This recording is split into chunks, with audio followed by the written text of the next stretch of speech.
everyone, and welcome. Welcome to this week's edition of Ask Coach Marie. I'm Marie O'Neill, founder of Padma Life Coaching, and your host on this series.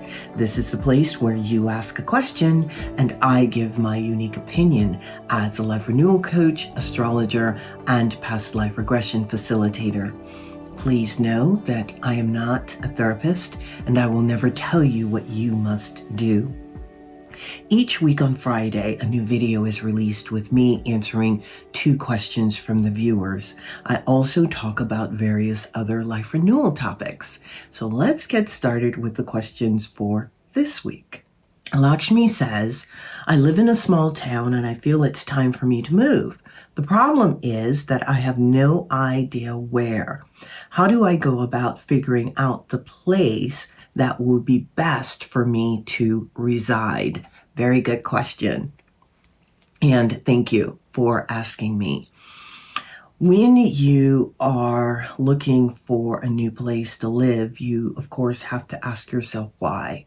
What's going on within you that is causing you to want to move? There's nothing wrong with moving, by the way. It's just that you need to know the reason for moving, because if it's because you're having issues where you're living, you take your issues with you, meaning whatever is going on within you, you're going to take that with you to the new location. So you want to make sure that you're moving for the right reasons to maybe better your life.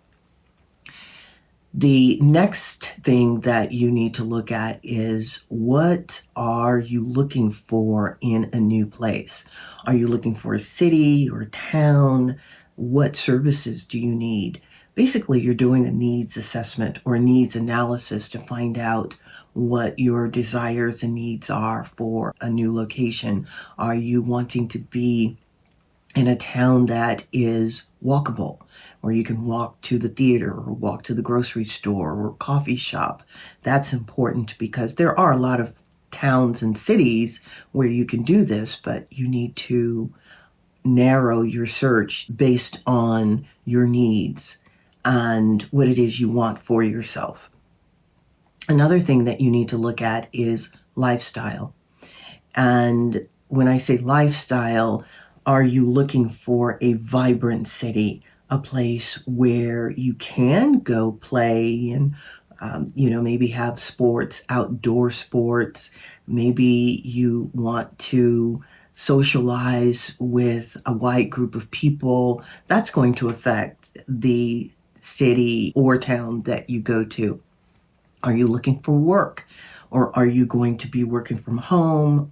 This is also what you need to pay attention to, because if you're looking for work, then you need to research places to find out which cities actually have employment that would fit your qualifications or what you're looking for. Are you, as I said, looking to have a social life? And what type of social life are you looking for? Another thing that you want to look at is the value system of the place you're moving. As you are, I'm sure, aware, in America in particular, we're pretty polarized in, one side and the other side. Anyway, I won't get into that.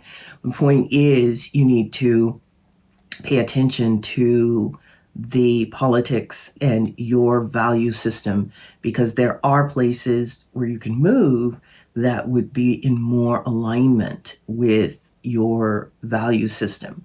Once you've done all of that and you have your list together, you can also go to an astrologer who specializes in astrocartography, which is really astro mapping.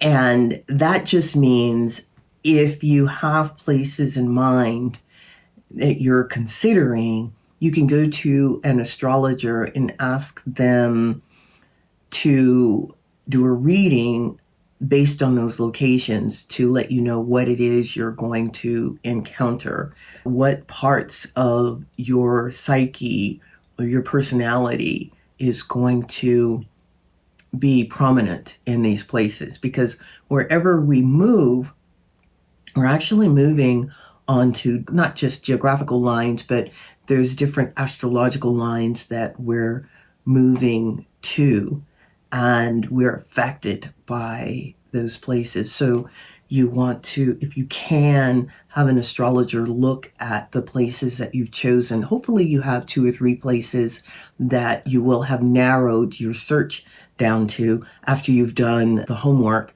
And you can then, after you've gone to the astrologer, go to these particular places and feel what the places feel like to you.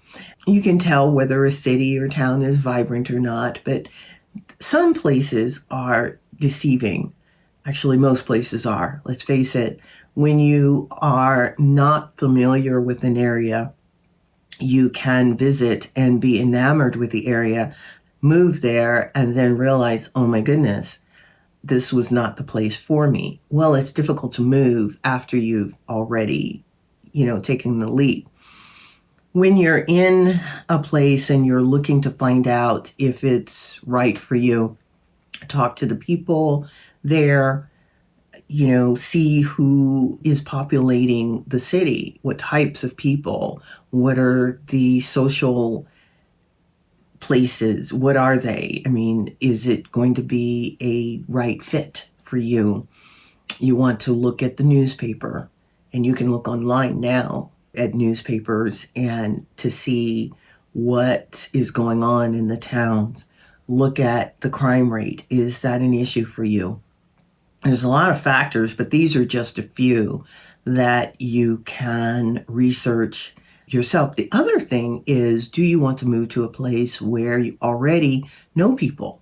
I've certainly done that. I've moved to places where I've not known anyone, and I've also moved to places where I have known people. So you have to make that decision. If you want to be in a place where you have at least a couple of people that you know, well, that's going to narrow your search. So I hope that helps you. Please let me know if you moved and where you moved to. All right. We are going to talk about Lakshmi, Goddess Lakshmi today.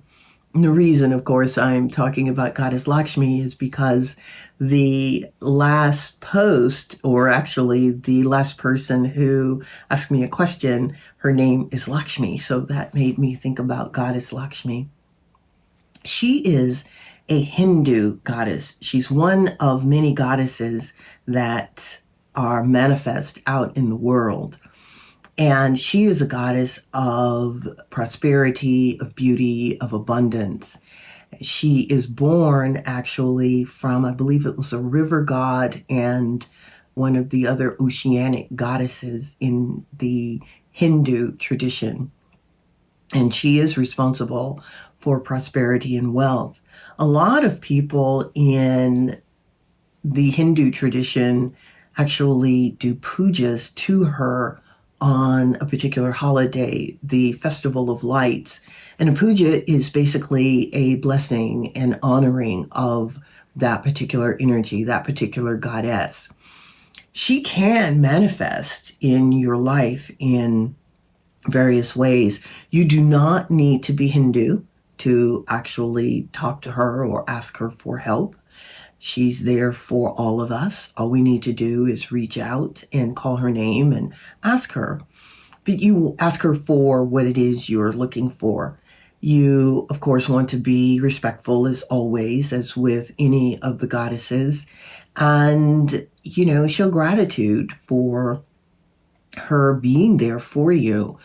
She is one of the goddesses. She's an ancient goddess. And of course, she's an emanation of the great goddess who I call Prajnaparamita.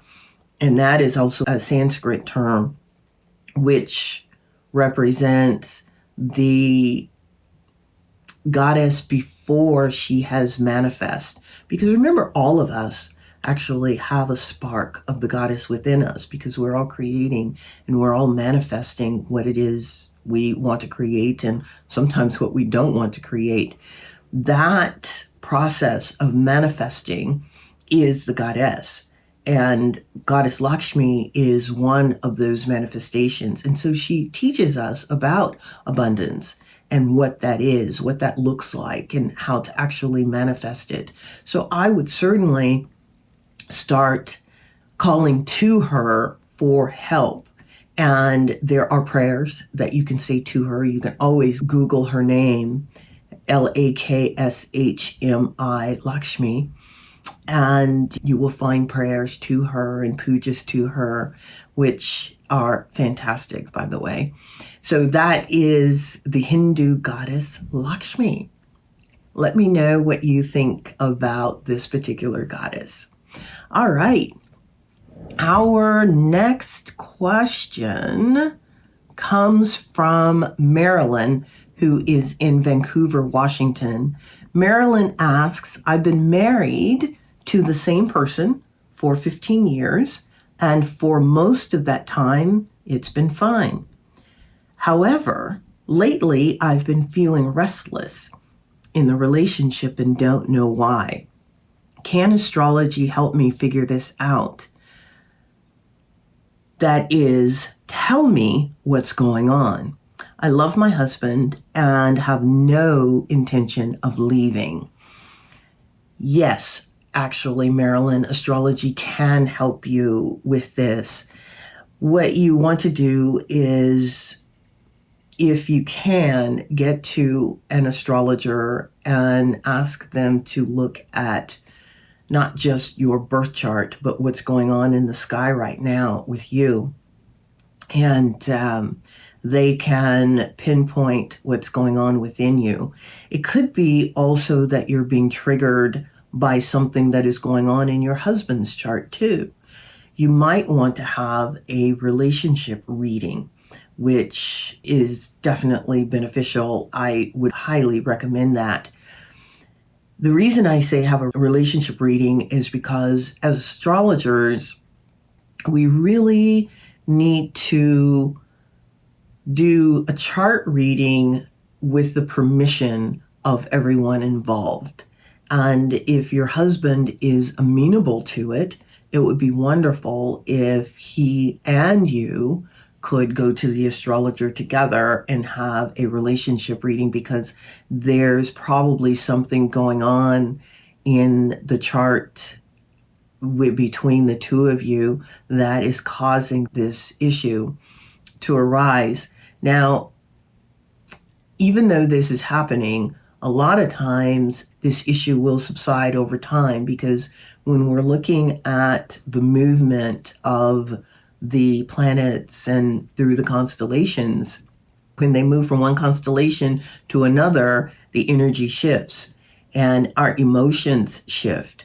So keep that in mind. But there's probably something, as you know, going on within yourself, and it would be a good idea for you to have an astrology reading and also have your husband come along to have a relationship reading. Now, if you're just doing a reading for yourself, you want to go by yourself for that reading. You don't take your husband with you. But if you're having a relationship reading, by all means, take your husband with you. And even if he doesn't want to go to the reading, ask him if it's okay if the astrologer looks at his chart without him being present. The astrologer a lot of times will need to have something in writing from him, or have him give the astrologer a call and say it's okay. It's still better if he is there. So I hope that helps you. Astrology certainly can help you with this issue. All right, we have come to the end of the session for today. Thank you for listening to this video. By all means, send your questions to me to padmacoach@icloud.com, padmacoach@icloud.com.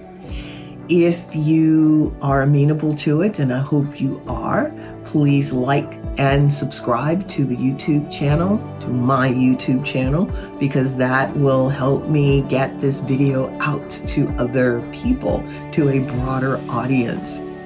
In addition to that, click the bell so that you can be notified of future videos as they are released. I look forward to seeing you next week, and thank you so much for your support, for your questions. and just for being here. Bye bye.